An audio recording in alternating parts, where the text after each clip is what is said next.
मैं सौरभ सिंह आप लोगों का स्वागत करता हूं अपने इस YouTube चैनल जीएस शिखर पॉइंट पर।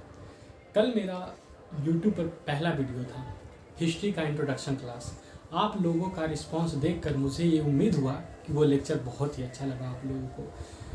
बहुत लोगों का ये कमेंट था कि सर साइंस का वीडियो बहुत जल्द लेकर आइए, तो आप लोग थोड़ा सा सब्र कीजिए। मैं बहुत जल्द अपने इस YouTube चैनल पर साइंस का भी लेक्चर अपलोड करूँगा, ठीक है। आप लोग बस इसी तरह से अपना प्यार और साथ बनाए रखिए मेरे साथ, ताकि हम आगे का भी वीडियो अपने YouTube चैनल पर अपलोड करते रहें और आप लोग देखते रहें, ठीक है ना। तो इसी लेक्चर को आगे बढ़ाते हुए हमने कल क्या देखा था, पाषाण काल में हम विशेषता देखे थे क्या कि उस समय के लोग पत्थर के औजार बनाकर क्या करते थे, जानवरों को मारते थे। उससे ही इस काल का नाम क्या पड़ा, पाषाण काल पड़ा। उसके बाद हड़प्पा सभ्यता, पूरे विश्व प्रसिद्ध नगरीय सभ्यता अगर जो पूरे विश्व में कहीं उभरी थी तो वो सबसे पहले भारतीय उपमहाद्वीप में उभरी थी। उसके बाद हम देखते हैं वैदिक संस्कृति। वैदिक संस्कृति में आप देखे थे कि वैदिक संस्कृति वैदिक काल को दो पार्ट में बांटे थे, पहला ऋग वैदिक काल, दूसरा उत्तर वैदिक काल।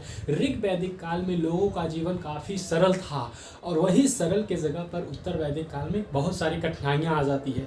उसी कठिनाइयों को खत्म करने के लिए लोग रास्ता ढूंढते हैं। उसी रास्ते के तलाश में एक दो मत निकल कर आता है।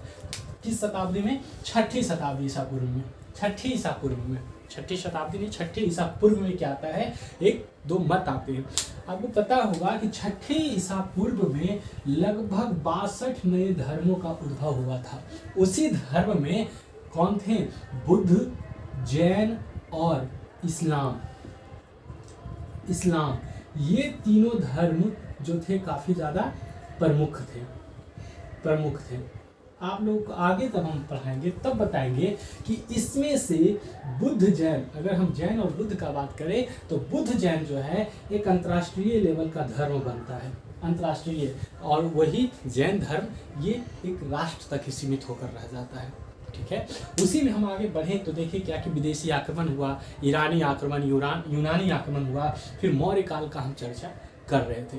तो उसी मौर्य काल के चर्चा को हम क्या करते हैं, आगे बढ़ाते हैं और देखते हैं कि कैसे मौर्य काल के बाद हमारे देश का इतिहास चला और हमको आज़ादी मिला।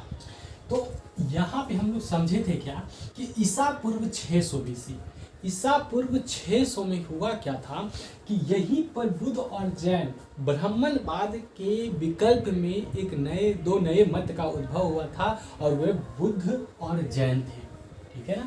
और ये लोग क्या बोले, शिक्षा को अपना आधार बनाए मोक्ष की प्राप्ति के लिए।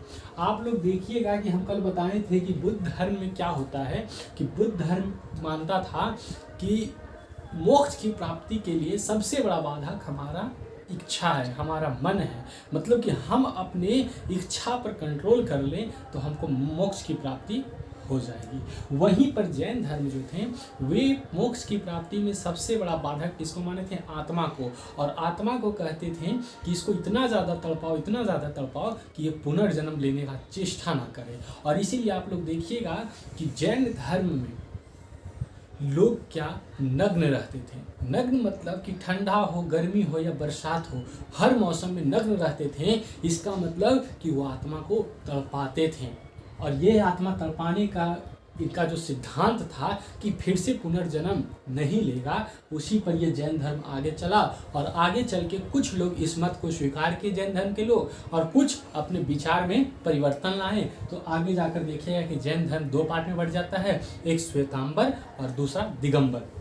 श्वेतांबर जो होता है वे श्वेत वस्त्र पहनने लग जाते हैं और दिगंबर जो होता है वो नग्न ही रहते हैं। कि मतलब कि दिगंबर जो जैन धर्म में दिगंबर जो टूट कर बने वे अपनी पुरानी विशेषता को ही लेकर आगे बढ़े, और श्वेतांबर जो था अपनी पुरानी विशेषता में परिवर्तन लाया और एक दूसरे रास्ते की तरफ मूव किया, ठीक है ना।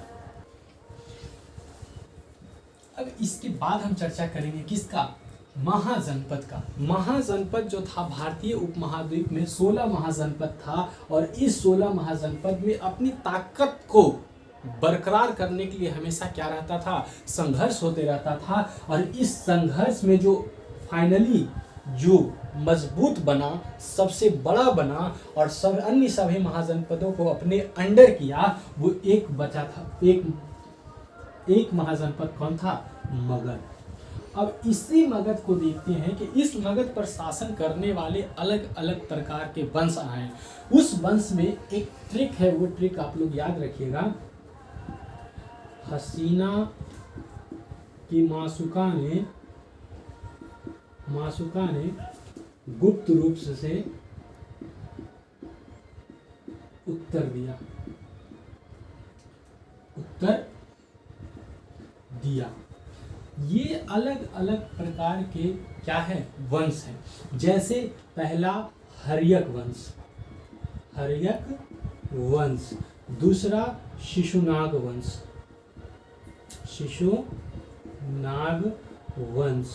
तीसरा नंद वंश, चौथा मौर्य वंश, शुंग वंश,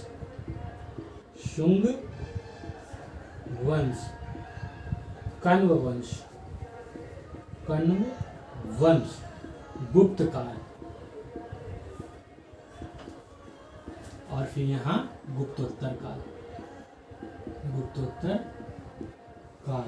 बस यहाँ एंशिएंट हिस्ट्री में बस इतने वंश को हम लोग देख लेंगे। उसके बाद जो होगा वो कौन आएगा? देखिए, गुप्तोत्तर काल तक हो गया, और यहाँ पर अन्य छोटे छोटे राजवंश देखेंगे। जैसे उत्तर में कौन रहते हैं? उस समय राजपूत रहते हैं, दक्षिण में चेर, चोल, पांड्य, पल्लव, ये सभी को देखेंगे, अन्य सभी स्वतंत्र प्रांतों को, और फिर हमारा क्या होगा? एंशिएंट खत्म होगा।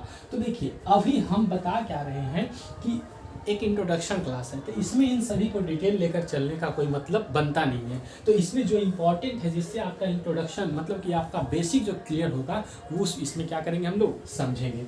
तो इस टॉपिक में हम देखते क्या है कि मगध पर शासन करने वाले अनेक वंश के शासक आए। अब एक वंश में बहुत सारे शासक आए, तो सभी शासक को हमको पढ़ना जरूरी है नहीं। जहाँ इम्पोर्टेंट है उसका अभी चर्चा कर लेते हैं, और बाद में फिर कहाँ जब टॉपिक पे पहुँचेंगे तो क्या करेंगे? उसको अच्छे से देखेंगे, ठीक है ना। तो देखिए, अब आता है बात किसका? मगध का। तो मगध पर शासन करने वाला सबसे पहला वंश हर्यक वंश था, ठीक है। हर्यक वंश का जब समाप्ति हुआ तो वहाँ उसकी जगह पर शिशुनाग वंश आया। शिशुनाग के जगह पर नंद के जगह पर मौर्य। अब मौर्य का चर्चा देखिएगा, थोड़ा सा चर्चा हम मौर्य का कर लेते हैं, उसके बाद हम आगे कहाँ बढ़ेंगे? मेडिवल हिस्ट्री में। तो मौर्य वंश का संस्थापक माना जाता है चंद्रगुप्त मौर्य को। चंद्रगुप्त मौर्य को मौर्य वंश का संस्थापक माना जाता है, और मौर्य वंश का जो स्थापना हुआ था वो चंद्रगुप्त मौर्य विष्णुगुप्त के संरक्षण में किए थे, यानी जिनको चाणक्य कहते हैं, कौटिल्य जिनका नाम है, तो उनके संरक्षण में ही मौर्य वंश का स्थापना हुआ। और पूरे अखंड भारत में अगर जो सबसे बड़ा किसी के पास क्षेत्र था तो वो चंद्रगुप्त का पोता अशोक था, अशोक के पास था। चंद्रगुप्त कौन थे? चंद्रगुप्त मौर्य वंश के संस्थापक थे। इनका जो बेटा था वो बिंदुसार था, और बिंदुसार का बेटा ही कौन था? अशोक। बस हम लोग यही अशोक पर क्या करेंगे? फोकस, थोड़ा सा फोकस ब्रीफ इसका ले लेंगे कि कैसे इसका क्या हुआ, चर्चा इतिहास में आया, इनका क्या विशेषता था, उसको हम लोग क्या करेंगे? पढ़ेंगे। तो देखिए, चंद्रगुप्त मौर्य जो शासक बने वो चाणक्य के सहयोग से बने। चाणक्य ही उनका कौन थे? राजनीतिक गुरु माने जाते हैं। चाणक्य जो थे वो चंद्रगुप्त मौर्य के राजनीतिक गुरु माने जाते हैं, ठीक है। चंद्रगुप्त मौर्य जो था वो जैन धर्म को मानने वाले थे। चंद्रगुप्त मौर्य किस धर्म को मानते थे? जैन धर्म को। वही बिंदुसार ये आजीवक संप्रदाय धर्म को मानते थे, और लास्ट में जो अशोक है ये बौद्ध धर्म को मानते हैं। का बेटा कौन? चंद्रगुप्त मौर्य का बेटा बिंदुसार, और बिंदुसार का बेटा अशोक। चंद्रगुप्त मौर्य जो था वो जैन धर्म को मानता था। बिंदुसार जो था वो आजीवक संप्रदाय धर्म को मानता था। और अशोक जो थे वो बौद्ध धर्म को मानते थे, बौद्ध धर्म को। अब देखना है चर्चा यहाँ पर किसका करना है, अशोक का करना है। तो देखिए अशोक चंद्रगुप्त मौर्य का जो मृत्यु हुआ वो 298 बीसी में हुआ और बिंदुसार का जो मृत्यु हुआ वो 273 बीसी में हुआ। और अशोक जो शासक बना वो 269 बीसी में। ऐसा कि जब बिंदुसार का मृत्यु 273 बीसी में हुआ तो अशोक 269 बीसी में शासक क्यों बना, 273 बीसी में ही क्यों नहीं बन पाया? तो अशोक का एक विचार था, इसका कहना था कि जब तक हम अपने भाइयों का अपने रास्ते से साफ ना कर देंगे तब तक हम शासक नहीं बनेंगे। और इस 4 साल के दौर में ये अपने गृह युद्ध में क्या था, फंसा हुआ था। गृह युद्ध का मतलब कि आपसी संघर्ष, आपसी विवाद, पारिवारिक विवाद में क्या था, ये फंसा हुआ था। और फाइनली 269 बीसी में क्या कर लेता है, ये सभी भाइयों से क्या हो जाता है, निश्चिंत हो जाता है, मतलब अपने रास्ते से साफ कर देता है। तब ये जाकर क्या करवाता है, अपना राज्य अभिषेक करवाता है। तो राज्य अभिषेक अशोक कब करवाया, तो 269 बीसी में, 269 बीसी में, ईसा पूर्व में। अब यहाँ से हम देखते हैं तो अपने शासन काल के 8वें वर्ष ये 261 बीसी में क्या करते हैं, कलिंग विजय। कलिंग कहाँ है, कलिंग भारत में, ये उड़ीसा वाला क्षेत्र है और उड़ीसा में ही कौन है, कलिंग है। तो 261 बीसी में कलिंग पर कौन किया, विजय, अशोक की। ठीक है। अच्छा आप लोग एक बात बताओ, यूरोपीय मतलब ब्रिटेन जो है, ब्रिटेन अमेरिका को अपना उपनिवेश बनाया, मतलब कॉलोनी बनाया, साउथ अमेरिका को बनाया, इंडिया को बनाया। क्या भारत कभी किसी को बनाया है, भारत कभी किसी को अपना उपनिवेश बनाया है? तो देखिए भारत भी ये उपनिवेश क्या किया है, बनाया है। अशोक को उपनिवेश बनाने का अवसर प्राप्त हुआ और अशोक ही पूरे भारतीय इतिहास में एक शासक बना कि जो अंतर्राष्ट्रीय लेवल को, अंतर्राष्ट्रीय देश को क्या किया, अपना उपनिवेश बनाया। ठीक है ना। ये अवसर सिर्फ किसको प्राप्त हुआ, वो अशोक को। अशोक के समय ही लगभग भारतीय उपमहाद्वीप के 90% भाग पर अधिकार अशोक का हो गया था। लेकिन सबसे बड़ा बात क्या पता है क्या होता है कि विरासत में मिली चीज़ों को बचा कर रखना भी बहुत बड़ी उपलब्धि माना जाता है। अगर आप कुछ क्षेत्र को जीते नहीं हैं, आप सपोज दैट अगर जो वर्तमान का बात करें तो आप किसी क्षेत्र को खरीदे नहीं है ना, तो अपने विरासत में मिले इमारत और संपत्ति को अगर जो आप गंवाए नहीं हैं तो वो भी आपके लिए बहुत बड़ी अचीवमेंट है।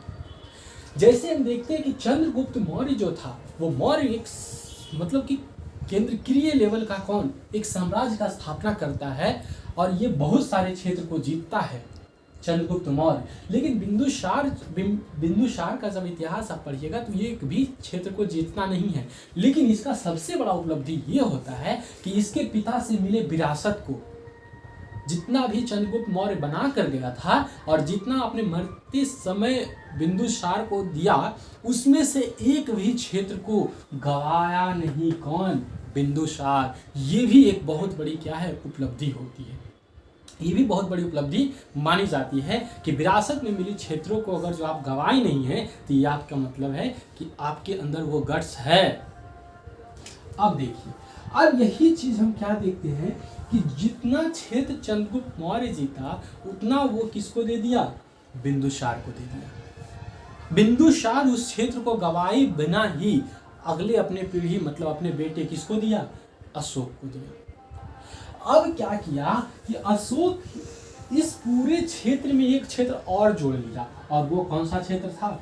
कलिंग का क्षेत्र। मतलब कि हम पूरे भारतीय इतिहास में अगर जो सबसे बड़ा क्षेत्र किसी शासक के काल में देखेंगे तो वो अशोक के शासन काल में देखेंगे, ठीक है ना। अब देखिए उसके बाद बात करते हैं क्या, सबसे बड़ा क्षेत्र तो अशोक के पास था। अब मौर्य काल इतना ज्यादा समृद्ध और शक्तिशाली था, तो फिर इसका अंत क्यों हुआ? तो वही बात हो। अब यही चीज क्या हुआ, इनके बाद अशोक के बाद का जो मौर्य काल का पीढ़ी रहा, वो अशोक द्वारा जीते क्षेत्रों को बचाने में असमर्थ साबित हुए, कमजोर साबित हुए, और इस तरह से देखते हैं कि धीरे धीरे मौर्य वंश का क्या हो जाता है, समाप्ति हो जाता है। तो अब बात करते हैं अशोक का, कि चलो ठीक है, अशोक के बाद का जो पीढ़ी था वो संभाल नहीं पाया, तो अशोक का कुछ चर्चा करेंगे ना, इतना ज्यादा इतिहास में क्या है इसका नाम है, तो कुछ तो चर्चा करेंगे। तो आइए देखकर चर्चा करते हैं किसका, अशोक का। देखिए तो अब क्या होता है, देखिए अशोक 269 बीसी में शासक बनता है।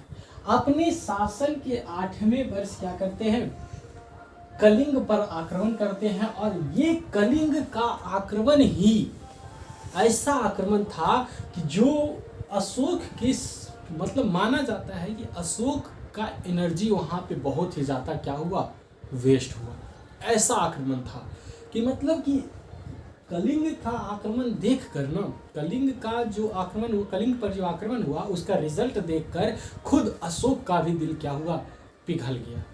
इतना ज्यादा क्या हुआ था, वहां मार काट हुआ था। अब देखिए उसके बाद 261 बीसी में कलिंग पर आक्रमण हुआ। 258 बीसी, अब 258 बीसी का क्या कहानी, उससे पहले हम 261 पर थोड़ा सा नजर डालते हैं। 261 बीसी से पहले, कलिंग आक्रमण से पहले, कलिंग आक्रमण तक, कलिंग आक्रमण के पहले जो थे वो अशोक किस धर्म को मानते थे, ब्राह्मण धर्म को मानते थे। लेकिन कलिंग पर जो आक्रमण हुआ था उसके बाद भारत में बहुत सारे लोग ऐसे भी घूमने आए कि जो बुद्ध और जैन, इस समय शुरुआत था उनके बारे में जानने के लिए आए, क्योंकि बुद्ध और जैन का शुरुआत भारत में ही हुआ था, तो लोग उसका जानकारी प्राप्त करने भी भारत में आए थे। उसी समय उपगुप्त आए, और उपगुप्त भारत में बौद्ध धर्म के बारे में जानने के लिए आए। लेकिन हुआ क्या कि यहाँ इनका एक मतलब पुस्तक में वर्णन है कि जब ये कलिंग युद्ध के बाद कलिंग की भूमि पर गए तो उनको ऐसा प्रतीत हुआ कि हर जगह कीचड़ ही कीचड़ है, और वो कीचड़ किससे है, क्या था, वो कीचड़ खून और मांस का मिला भाग था। इस तरह का वहां का धरती हो गया। आप इससे समझ सकते हैं कि कलिंग पर अशोक का आक्रमण कितना दर्दनाक आक्रमण रहा होगा। अब यही चीज उपगुप्त जाते हैं पूछने, किससे, अशोक से जाते हैं पूछने कि भारत किसका भूमि है। बताइए कि बुद्ध और जैन का भूमि जहां से शुरुआत हुआ है भारत में हुआ है, और वहां पर ही ऐसा देखने को मिलता है, क्या हिंसा देखने को मिलता है, क्या देखने को मिलता है, हिंसा देखने को मिलता है। और उपगुप्त उनको बहुत ज्यादा अशोक को क्या करते हैं, समझाते हैं। तो उपगुप्त से पहले निग्रोध, जो कि अशोक का भतीजा था, वो बौद्ध धर्म का क्या अनुनायी था, बौद्ध धर्म को मानता था। तो निग्रोध जो था वो बौद्ध धर्म को हमेशा वो तपस्या में लीन रहते थे। तो उस चीज को देखकर अशोक को भी प्रभावित तो किया था, लेकिन बौद्ध धर्म से, ब्राह्मण धर्म से बौद्ध धर्म परिवर्तन नहीं किया था। तो प्रभावित, अशोक को प्रभावित करने का जब बात आएगा कि अशोक को प्रभावित कौन किया था, तो निग्रोध किया था। लेकिन परिवर्तन, जो धर्म परिवर्तन अशोक किए, वो किनके प्रभाव में आकर किए, तो उपगुप्त के प्रभाव में। उपगुप्त के प्रभाव में क्या किए, ये अपना धर्म को परिवर्तित किए, और ब्राह्मण धर्म से किधर को मूव किए, बौद्ध धर्म की तरफ मूव किए। अब यहाँ बात देखते हैं कि जब इस समय ब्राह्मण धर्म से बौद्ध धर्म के लिए मूव किए, तो वहाँ बौद्ध धर्म में कोई हिंसा का बात नहीं है। तो ये यहीं पर क्या करते हैं, अपना विचार को बदल देते हैं, और अशोक क्या करते हैं, पहले भेरी घोष अपनाए हुए थे उसके जगह पर अब कौन सा धम्म घोष अपना लेते हैं। धम्म घोष मतलब कि अहिंसावादी बन जाते हैं और यहीं पर अपना तलवार का त्याग करते हैं। लेकिन त्याग करते समय एकदम सन्नी देओल का रोल में बोलते हैं कि काजल ये हाथ सिर्फ हथियार छोड़े हैं, चलाना नहीं भूले हैं। मतलब कि अशोक जो शासक है वो अब तो भेरी घोष के जगह धर्म घोष तो अपना रहा है, अपना तलवार तो त्याग कर रहा है, लेकिन जरूरत पड़ने पर अशोक फिर से तलवार उठा सकता है। और यहीं पर से क्या हो जाता है, परिवर्तन हो जाता है। और भारतीय इतिहास में कलिंग के बाद अशोक का कोई युद्ध देखने को मिलता नहीं है। अब बात करते हैं कि बौद्ध धर्म को इंटरनेशनल लेवल पर बनाने वाला पहला शासक कौन था, तो अशोक ही थे। जब ये पूरी तरह से बौद्ध धर्म में परिवर्तन कर लिए, अपना विचार को बौद्ध धर्म में परिवर्तन कर लिए, तब ये बुलाए किसको, 258 BC में अपनी बेटी को। बेटी का नाम संघमित्रा, बेटी का नाम, अशोक की बेटी का नाम संघमित्रा। संघमित्रा को बुलाए, बेटी बड़ी हो रही थी, ये पूछने बुलाए कि संघमित्रा बताओ आजकल तुम क्या कर रहे हो। तो संघमित्रा बोली कि हम टिकटॉक पर वीडियो बना रहे हैं। ठीक है, तो बोले कि अभी तुम क्या कर रहे हो, तो बोली अभी हम ब्यूटी पार्लर से आए हैं। कल क्या करोगे, तो कल फिर से हम ब्यूटी पार्लर जाएंगे। तो अशोक बेटी का राय, मतलब बेटी का दिनचर्या सुन लिए। अब बुलाएं किसको, अपने बेटे को, महेंद्र को, अपने बेटे महेंद्र को बुलाएं और बोले अशोक क्या कि बेटा तुम बताओ कि तुम आजकल क्या कर रहे हो। तो इसका भी जवाब कि पापा हम भी टिकटॉक पर नाच रहे हैं। नाचते हुए क्या कर रहे हैं, वीडियो अपलोड कर रहे हैं, बहुत ज़्यादा फॉलोवर और बहुत ज़्यादा लाइक आ रहा है। तो बोले कि तुम दोनों का जिंदगी क्या है, व्यर्थ है। तो तुम लोग आज से ऐसा करो कि तुम लोग कहाँ चले जाओ, श्रीलंका चले जाओ। तो 258 BC में 258 BC में अशोक अपनी बेटी और अपने बेटे महेंद्र को कहाँ भेज देते हैं, श्रीलंका भेज देते हैं। और किस लिए भेजते हैं, तो बौद्ध धर्म के प्रचार प्रसार के लिए, प्रचार प्रसार के लिए, कि मतलब बौद्ध धर्म को प्रचार प्रसार करने के लिए अशोक अपनी बेटी और बेटे को श्रीलंका भेज देते हैं। मतलब पहली बार हम चर्चा देखते हैं कोई अंतर्राष्ट्रीय लेवल पर किसी धर्म, मतलब बौद्ध धर्म का प्रचार करवाने के लिए अशोक भेजे थे। तो बौद्ध धर्म को इंटरनेशनल लेवल पर पहुंचाने वाला भी कौन है, अशोक ही। लास्ट में क्या होते हैं, यहाँ तो मगध का ही साम्राज्य चलता है, तो इसका चर्चा हम करेंगे। और लास्ट में कुछ कुछ स्वतंत्र प्रांत रहते हैं, जैसे चेर, चोल, पांड्य, पल्लव, राष्ट्रकूट, ये सब का चर्चा भी हम कहाँ करेंगे, एंशिएंट में ही करेंगे। अब आता है बारी मेडिवल का, मेडिवल हिस्ट्री का। मेडिवल हिस्ट्री का जब बारी आता है तो इस पे हम कुछ डेट देखते हैं, जैसे एक इसका मेडिवल हिस्ट्री का। तो मेडिवल हिस्ट्री में हम देखते क्या है, इसका भी कुछ थोड़ा सा 10 मिनट या 15 मिनट का ब्रीफ ले लेते हैं, उसके बाद हम लोग मॉडर्न हिस्ट्री पर आएंगे। और यहाँ हम देखते हैं कि मेडिवल हिस्ट्री का जो शुरुआत माना जाता है, बहुत जगह आप लोग 1192 देखिएगा, कहीं 1206 देखिएगा, लेकिन ऐसा बात नहीं है। मेडिवल हिस्ट्री का एक टर्निंग पॉइंट 711 से ही हो जाता है। लेकिन बात यहाँ एक अरब, कहाँ, अरब हम चलते हैं। तो अरब में देखते हैं क्या कि हजाज बिन यूसुफ नाम का एक क्या था, खलीफा था। हजाज बिन यूसुफ नाम का अरब में एक खलीफा था, और ये 711 ईस्वी में बुंदेला और अब्दुल्ला को सिंध प्रांत पर आक्रमण करने भेजता है। सिंध प्रांत कहाँ है, तो भारत का, ये सिंध प्रांत कहाँ है, तो भारत का ये वाला एरिया जो है वो सिंध प्रांत है। पाकिस्तान और भारत का जहाँ सीमा है वो सिंध प्रांत है। और इस समय ये सिंध प्रांत पर दाहिर का शासन हुआ करता था, दाहिर का शासन हुआ करता था। अब्दुल्ला और बुंदेला को हज्जाज बिन यूसुफ क्या किया, 711 ईस्वी में आक्रमण करने तो सिंध पर भेजा, लेकिन ये सफल हो नहीं पाया। इसीलिए 711 ईस्वी का जो था युद्ध वो निर्णायक युद्ध नहीं माना जाता है, मतलब उसका कोई इंपॉर्टेंट है नहीं। तो इसके बाद हम देखते हैं 712 वाला युद्ध, 712 वाला बिन यूसुफ, हज्जाज बिन यूसुफ जो थे, यूसुफ, ये 712 ईस्वी में मोहम्मद बिन कासिम को कहाँ भेजते हैं, वही सिंध पर आक्रमण करने भेजते हैं। और सिंध का इस समय भी शासक कौन थे, दाहिर ही थे। दाहिर पर जब ये आक्रमण करते हैं तो मोहम्मद बिन कासिम जो 711 ईस्वी में हिज्जाज बिन यूसुफ हारे थे, तो ये अपनी सेना को काफी ज्यादा साल भर प्रशिक्षित किए, और प्रशिक्षित करने के बाद फाइनली वो मोहम्मद बिन कासिम के साथ भेजे। और इनके प्रशिक्षित सेना होने के कारण ये क्या किए, वो दाहिर से युद्ध जो था राबोर और ब्राह्मणवाद का युद्ध माना जाता है।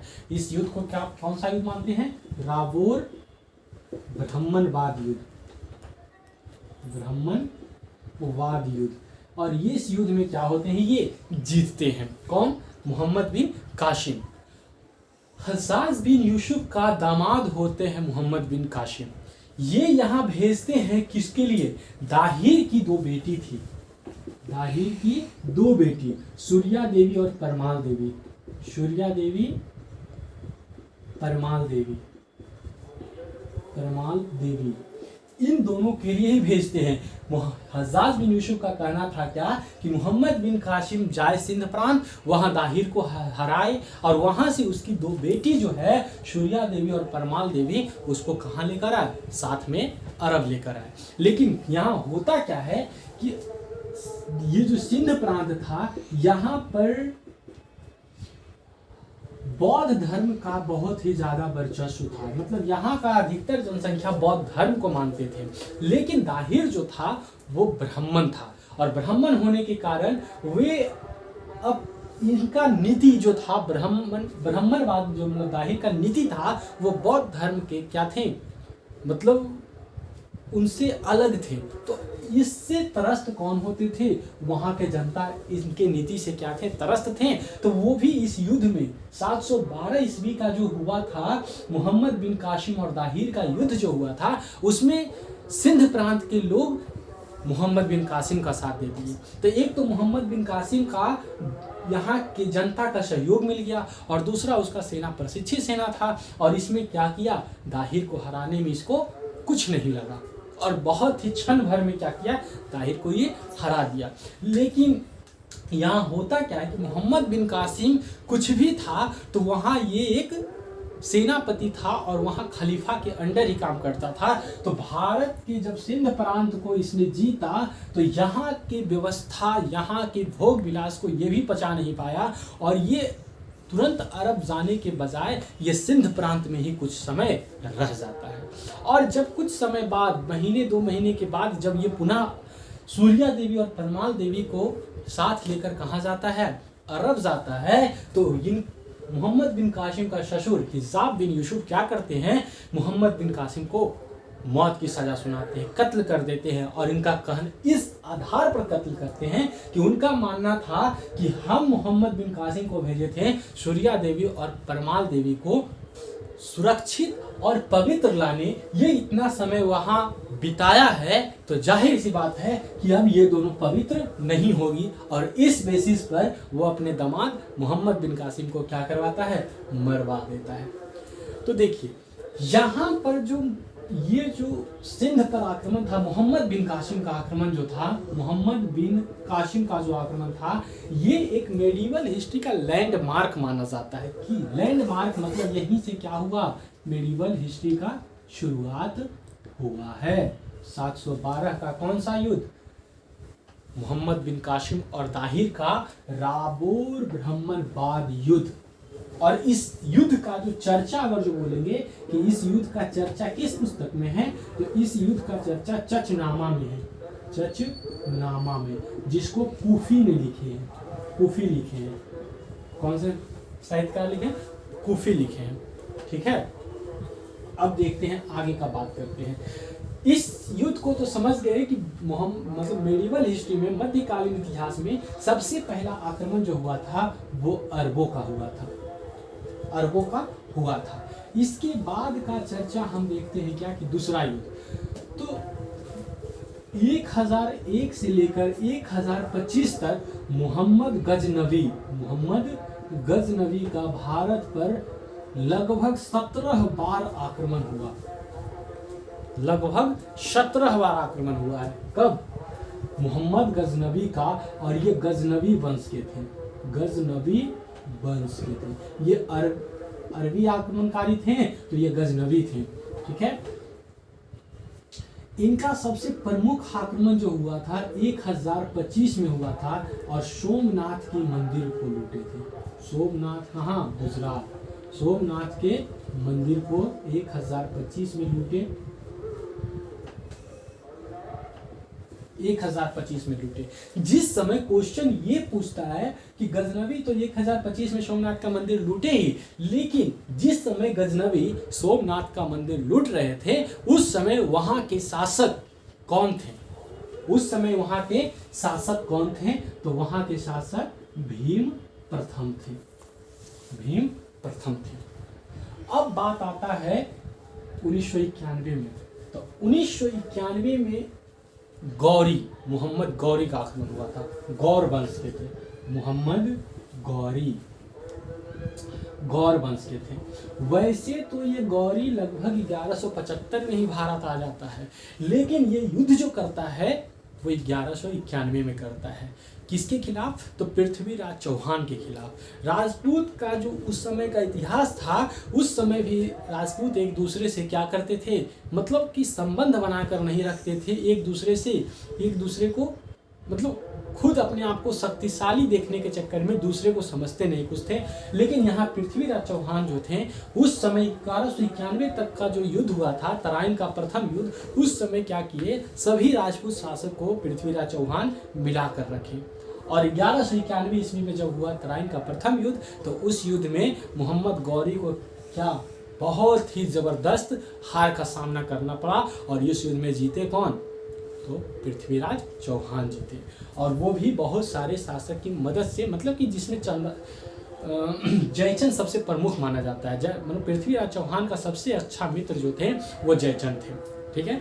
अब वही देखते हैं क्या कि जब ये हारते हैं, मोहम्मद गौरी हारता है, तो वो भारत से पलायन करता नहीं है, जाता नहीं है, बल्कि एक साल अपने बदले की भावना में जलते रहता है। और बदले की भावना में जलता है, अपना प्रशिक्षित सेना को क्या देता है, ट्रेनिंग देता है। और 1192 ईस्वी में फिर से पुनः वो किस पर आक्रमण कर देता है? पृथ्वीराज चौहान पर, तराइन का दूसरा युद्ध। और इस युद्ध में इन पृथ्वीराज चौहान को जयचंद का भी सपोर्ट नहीं मिला। अब क्यों नहीं मिला वो जब हम पढ़ेंगे इतिहास, मेडिवल हिस्ट्री अच्छे से, तब वहां समझेंगे क्यों नहीं मिला। और यहाँ पर 1192 ईस्वी में तराइन का दूसरा युद्ध में जो जयचंद पहले पृथ्वीराज का साथ दे रहा था, वही जयचंद अब किसका साथ देगा? मोहम्मद गौरी का साथ देगा। और मोहम्मद गौरी का साथ देगा तो इस युद्ध में, तराइन का दूसरा युद्ध में, पृथ्वीराज चौहान का बहुत ही जबरदस्त हार होता है, बहुत ही खतरनाक तरीके से हार होता है। और फिर इसके बाद 1194 ईस्वी में चंदावर का युद्ध होता है, और मोहम्मद गौरी उस युद्ध में, 1194 के युद्ध में, जो 1192 में इसका साथ दिया था जयचंद, उसको कहाँ हराता है? 1194 के चंदावर के युद्ध में, चंदावर के युद्ध में जयचंद को भी हरा देता है। क्लियर है? अब ये सभी एक के बाद एक हराने के बाद फाइनली 1206 में क्या कर देता है? कुतुबुद्दीन ऐबक, मोहम्मद गौरी का गुलाम या सेनापति भी कह लीजिए, कुतुबुद्दीन ऐबक क्या कर देता है? दिल्ली सल्तनत का, दिल्ली डायनेस्टी का नींव रख देता है। अब देखिए, प्रथम मुस्लिम सफल आक्रमण कब हुआ? 712 ईस्वी में हुआ। लेकिन भारत में अगर मुस्लिम साम्राज्य का नींव का बात करेगा तो वो मुस्लिम साम्राज्य का नींव कब पड़ा? 1206 में पड़ा। क्वेश्चन अगर जो आए कि मेडिवल इतिहास में, मतलब मध्यकालीन इतिहास में प्रथम मुस्लिम आक्रमण कब हुआ? तो 711 में। प्रथम सफल मुस्लिम आक्रमण कब हुआ? तो 712 में। भारतीय मध्यकालीन इतिहास में मुस्लिम साम्राज्य का नींव कब रखा गया? तो 1206 में दिल्ली सल्तनत में कुतुबुद्दीन ऐबक ने क्या रखा? नींव रखा। और यही क्या होता है, दिल्ली सल्तनत में 5 को वंश आता है। सबसे पहले गुलाम वंश, फिर खिलजी वंश, फिर तुगलक वंश, फिर सैयद वंश और फिर लोदी वंश। ये 5 क्या होते हैं? वंश आते हैं। गुलाम वंश जो होते हैं 1206 से लेकर 90 तक, 1290 तक। ये 1290 से लेकर 1320 तक। फिर ये 1320 से लेकर 1414 तक। सैयद वंश जो थे 1414 से लेकर 51 तक। और लोदी वंश जो थे 1451 से लेकर 1526 तक। ये इनका क्या रहा? पीरियड रहा चलने का, मतलब कब से कब तक कौन सा साम्राज्य वंश रहा। इसमें हम देखते हैं क्या, कुतुबुद्दीन ऐबक तो दिल्ली सल्तनत का स्थापना करता है, लेकिन कुतुबुद्दीन ऐबक को वास्तविक संस्थापक नहीं माना जाता है। तो वास्तविक संस्थापक दिल्ली सल्तनत का कौन माना जाता है? तो इल्तुतमिश माना जाता है। इल्तुतमिश माना जाता है। तो इल्तुतमिश का भी हम विशेषता देखेंगे। उससे पहले ये देख लीजिए कि कुतुबुद्दीन ऐबक ही कुतुब मीनार का क्या रखा? नींव रखा।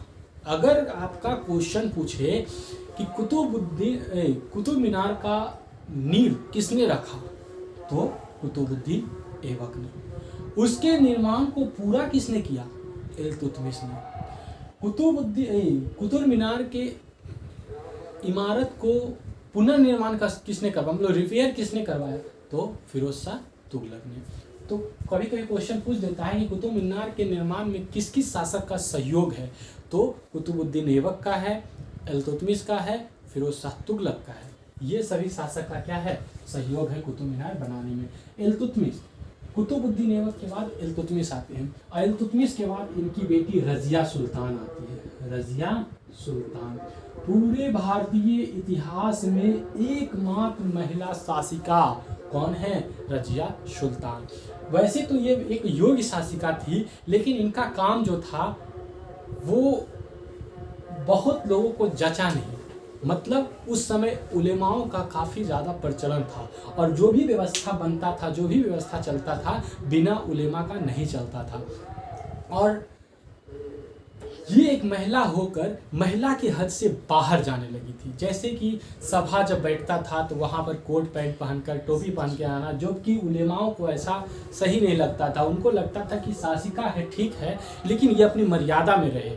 और उसी का उल्लंघन कौन करने लगी? रजिया सुल्तान करने लगी। और जिसके बाद देखते हैं कि ये सभी व्यवस्थाओं का उल्लंघन करने के चलते ये काफ़ी ज़्यादा समय तक शासिका बन नहीं पाती है, और इनका क्या होता है? काल खत्म हो जाता है। इसके बाद तो और कोई इंपॉर्टेंट है नहीं। अब देखते खिलजी वंश। तो खिलजी वंश का संस्थापक जलालुद्दीन खिलजी था, और जलालुद्दीन खिलजी का ही भतीजा अलाउद्दीन खिलजी था।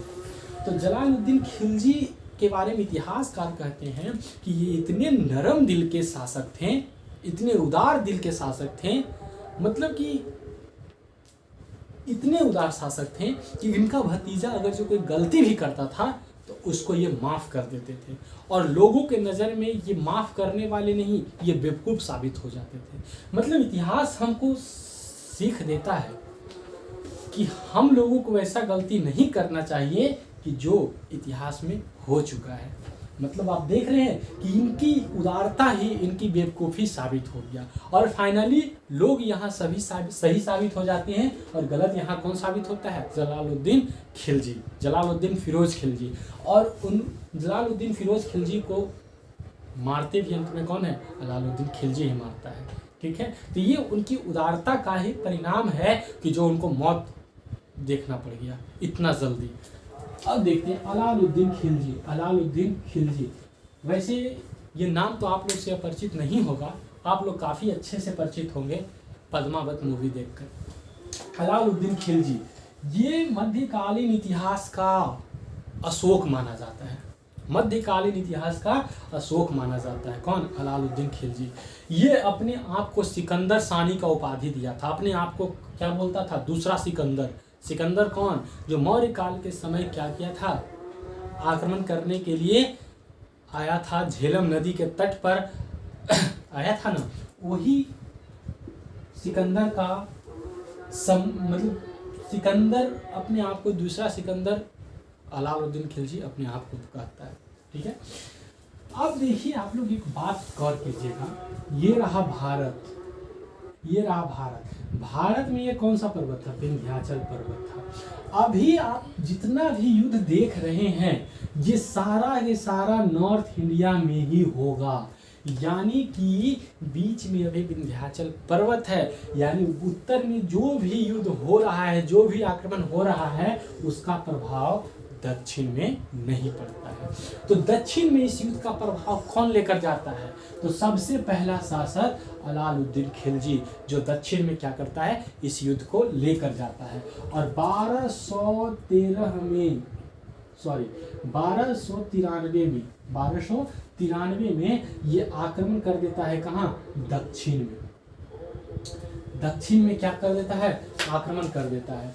अब देखिएगा, अभी तक जितना भी आक्रमण हो रहा था, सोना चांदी ढो रहा था, तो वो कहाँ का? उत्तर भारत का। यानी कि अभी भी दक्षिण भारत क्या था? संपूर्ण संपन्न था, मतलब संपत्ति संपन्न था, संपत्ति संपन्न था।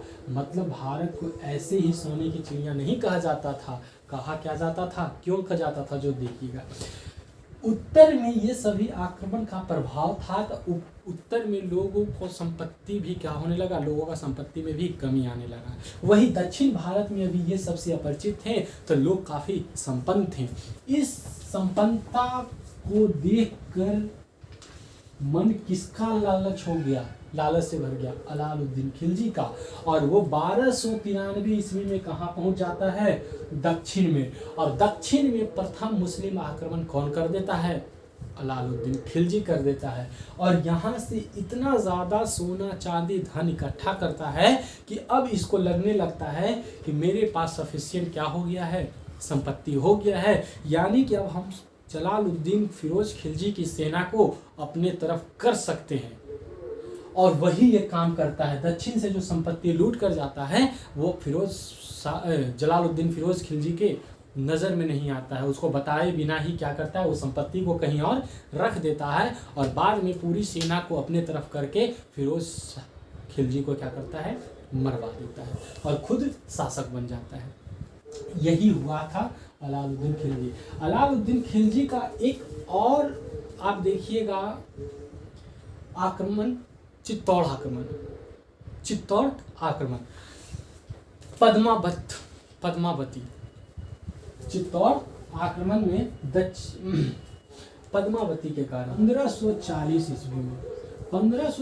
ईस्वी में जो चित्तौड़ में हुआ था आक्रमण, ये आक्रमण का चर्चा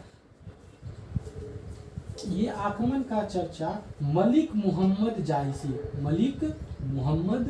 जायसी के पुस्तक पद्मावत से मिलता है। मलिक मोहम्मद जायसी का पुस्तक पद्मावत से क्या होता है? इसका जानकारी मिलता है। और कहा जाता है क्या कि पद्मावत मतलब कि शासिका थी, मतलब, और कहा क्या जाता है कि पद्मावत की सुंदरता को देखने के लिए चित्तौड़ पर कौन आक्रमण किया था? अलाउद्दीन खिलजी। लेकिन इससे उसको कोई फायदा हुआ नहीं। ठीक है, और ये सब मूवी में भी आप लोग क्या करते हैं? देख सकते हैं। तो इसके बाद खिलजी के बाद क्या होता है? तुगलक में कोई विशेषता नहीं देखते हैं, सैयद में कोई विशेषता नहीं, लोदी वंश में भी बहलोल लोदी को हम नहीं देखेंगे, सिकंदर लोदी को नहीं देखेंगे तो बस एक लोदी को, और वो इब्राहिम लोदी को। और इब्राहिम लोदी पर 1526 ईस्वी में आक्रमण कर देता है बाबर। और बाबर आक्रमण करके दिल्ली सल्तनत का क्या कर देता है? पूरी तरह से समाप्ति कर देता है और वहाँ पर एक नए साम्राज्य का नींव रख देता है। और उस साम्राज्य का नाम क्या था? मुगल साम्राज्य। तो मुगल साम्राज्य का नींव स्थापना किसने किया? बाबर ने किया। किसने किया? बाबर ने किया। तो 1526 में बाबर ने पानीपत का प्रथम युद्ध किया और पानीपत का प्रथम युद्ध करके इब्राहिम लोदी को वहां पर क्या किया? हराया। अब 1526 में ये बाबर इब्राहिम लोदी को तो हराया, लेकिन यहाँ पर इसकी वास्तविक शक्ति का पता नहीं चल पाया। यानी कि अब वास्तविक शक्ति का पता कब चलेगा? 1527 में खानवा का युद्ध। और ये खानवा का युद्ध किसके विरुद्ध? राणा सांगा के विरुद्ध।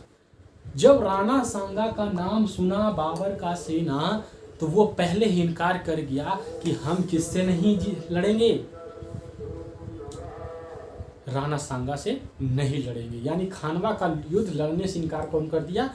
बाबर का सेना कर दिया इनकार। मतलब इसका एक और रीजन, एक लंबे समय से बाबर का सेना, जब बाबर मुगल काल पढ़ाएंगे, बाबर का इतिहास पढ़ाएंगे, तब बताएंगे कैसी बाबर अपनी बचपन से ही एक संघर्षमयी जीवन को जीते आ रहा था और एक लंबे समय से युद्ध करने के कारण ही उसका सेना भी क्या हो गया था? कमजोर हो गया था। और यहीं पर क्या करता है? बाबर खानवा का युद्ध करवाना चाहता है, लेकिन उसका सेना क्या करता है? मना कर देता है। लेकिन बाबर को भी मतलब एक कॉन्फिडेंस था अंदर से कि हम शासक होने के साथ ही एक सेनापति भी हैं और हमको पता है कि अपनी सेना को मोटिवेट कैसे कर सकते हैं।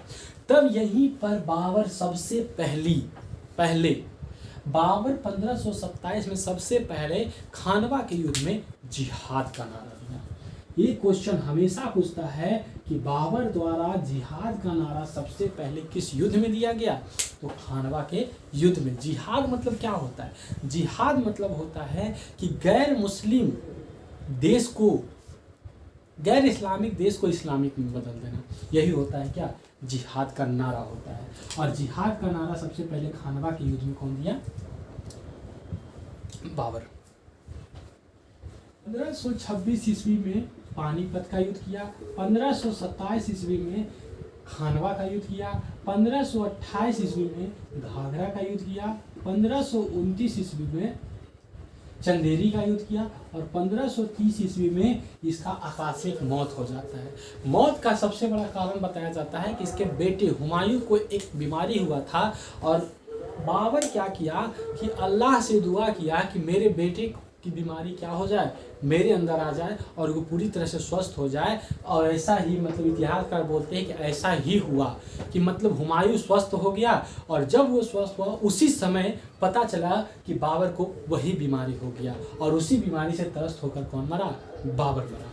तो बाबर का कहानी खत्म होगा तो हुमायूं का देखते हैं कि उतना बड़ा विशेषता कुछ रहता नहीं है। और यहीं पर कौन आ जाता है? शेर शाह सूरी।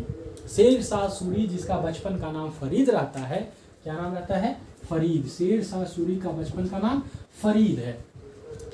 ये पहले बाबर की सेना में ही हुआ करता था और ये लोदी जो था दिल्ली सल्तनत का आखिरी शासक, मतलब आखिरी वंश लोदी। ये लोदी जो थे, लोदी वंश जो थे ये अफगानी थे। कौन थे? अफगानी थे। और ये मुगल जो हैं वो मुगल क्या हैं? चगताई तुर्क है, यानी तुर्की है। अब ये जो शेर शाह सूरी आएगा ये द्वितीय अफगानी रहेगा, ये भी अफगानी ही रहेगा। कौन रहेगा? अफगानी ही है। अब देख रहे हो कि लोदी वंश को अगर जो मुगल हराया है तो अफगानी से कितना ज़्यादा क्या रहेगा? दुश्मनी रहेगा। और वही दुश्मनी यहाँ पर कौन निकालता है? शेर शाह सूरी। जब हुमायूं का दौर आता है तो हुमायूं को काफ़ी ज़्यादा परास्त करता है कौन? शेर शाह सूरी। और हुमायूं 1240 ईस्वी में भारत छोड़कर कहीं अन्य प्रांत में जाकर रहने लगता है और अपनी पत्नी को, अपनी बेगम को अमरकोट के शासक वीरसाल के यहाँ छोड़ते हैं। और वही वीरसाल के यहाँ ही क्या होता है? अकबर होता है। अकबर, वही वीरसाल के यहाँ अकबर का जन्म होता है। फिर 1940 के समय तो गद्दी पर कौन बैठ गया? दिल्ली सल्तनत के गद्दी पर शेर शाह सूरी बैठा। और शेर शाह सूरी का जब मौत हुआ तो उसके बाद 1555 में और 1556 में 1555 में सरहिंद का युद्ध करता है हुमायूं फिर से भारत आकर और 1556 में मच्छीवाड़ा का युद्ध करता है, मच्छीवाड़ा का युद्ध। और इस युद्ध में क्या करता है, सूर्यवंश को यहाँ से पूरी तरह से समाप्त कौन करता है, हुमायूं करता है। और सूर्यवंश का समाप्त करता है तो फिर इस समय ये ज़्यादा टाइम तक जी नहीं पाता है और इसके द्वारा बनाया गया एक लाइब्रेरी था जिसका नाम था दीन पनाह लाइब्रेरी था। इसी लाइब्रेरी के सीढ़ी पर से लुढ़क कर मतलब गिर कर हुमायूं का मौत हो जाता है। और जब इसका मौत होता है तो इसके मौत पर इतिहासकार कहते हैं कि हुमायूं लड़खड़ाता हुआ आया, लड़खड़ाता हुआ जीवन जिया और लड़खड़ाता हुआ ही क्या हो गया, मर गया। मतलब कि यहाँ पर हुमायूं का क्या हो गया, खत्म हो गया। अब देखो अकबर कहाँ था, अमरकोट में था और दिल्ली में उसको खबर पहुंच के दिल्ली आने में उसको काफ़ी टाइम लगता, मतलब नहीं भी कुछ तो कुछ समय लगता। उसी समय का फायदा उठाकर राजा हेमू विक्रमादित्य, और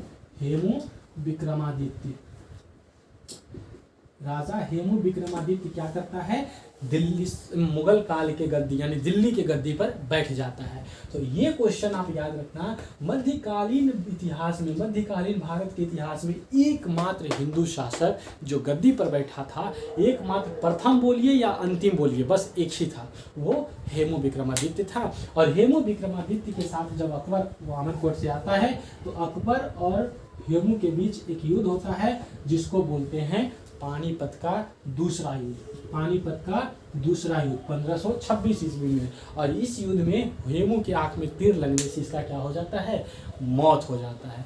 और फिर सत्ता किसके हाथ में, अकबर के हाथ में आ जाता है। और जब अकबर के हाथ में आता है तो इस समय ये लगभग 13 से 14 वर्ष का रहा था, होगा 13 से 14 वर्ष का इसका उम्र होगा। और इस समय ये शासक बनता है। तो इसको संरक्षण किसका प्राप्त था, बैरम खान का। अकबर को संरक्षण बैरम खान का प्राप्त था और बैरम खान के संरक्षण में ही वो भारत के बहुत सारे क्षेत्र को जीता और अपने साम्राज्य में, मुगल साम्राज्य में मिलाया।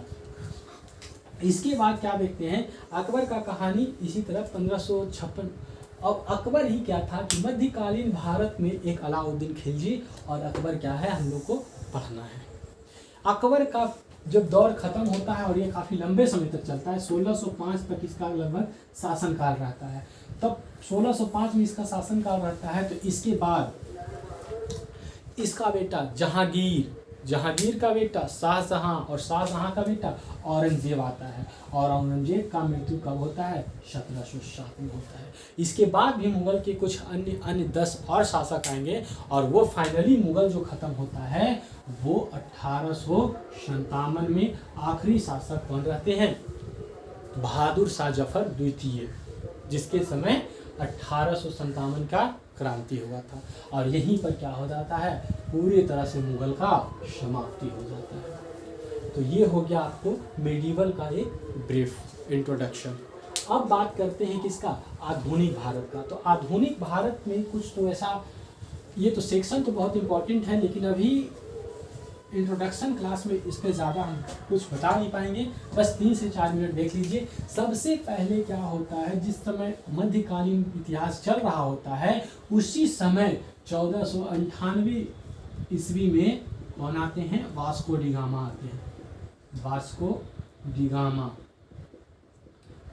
पहला यूरोपीय यात्री कौन थे, वास्को डी गामा। इसके बाद फिर आते हैं अंग्रेज आते हैं, डच आते हैं, स्पेनिश आते हैं, स्वीडिश आते हैं, मतलब सब एक के बाद एक यूरोपीय कंपनी भारत में आते हैं। और भारत में आते हैं तो इसके बाद इन दोनों में भी अपनी ताकत को सिद्ध करने के लिए क्या होता है, युद्ध होता है। और इस युद्ध में सबसे आगे निकलते हैं कौन, अंग्रेज निकलते हैं। और अंग्रेज एक लंबे समय तक भारत पर क्या करते हैं, शासन करते हैं। और उसी शासन के विरोध में पहले 1857 का विद्रोह होगा। उस विद्रोह के बाद भी जब 1857 का विद्रोह होगा तो 1857 के विद्रोह तक एक प्राइवेट कंपनी, अंग्रेज का एक प्राइवेट कंपनी क्या करता है, शासन करता है, ईस्ट इंडिया कंपनी। और 1857 के बाद वहाँ की शासिका विक्टोरिया मतलब महारानी के हाथों में भारत का सत्ता आता है। और फिर वो भी अपने तरीके से भारत का क्या करती है, शोषण करती है।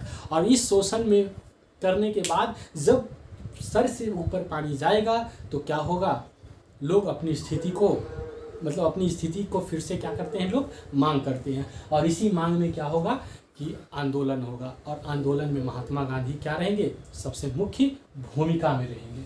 और उनका ही फिर क्या पढ़ेंगे, INC में सारा आंदोलन पढ़कर फिर क्या करेंगे, भारत को आज़ाद करेंगे। ठीक है, तो इतना ही इंट्रोडक्शन में ये वीडियो रहा। इंट्रोडक्शन वीडियो आप लोगों को कैसा लगा आप लोग ज़रूर बताइएगा, और ज़्यादा से ज़्यादा वीडियो को लाइक, शेयर, और जो भी प्रॉब्लम हुआ है वो कमेंट में ज़रूर वर्णन करें, आप अपना विचार दें। ठीक है, धन्यवाद।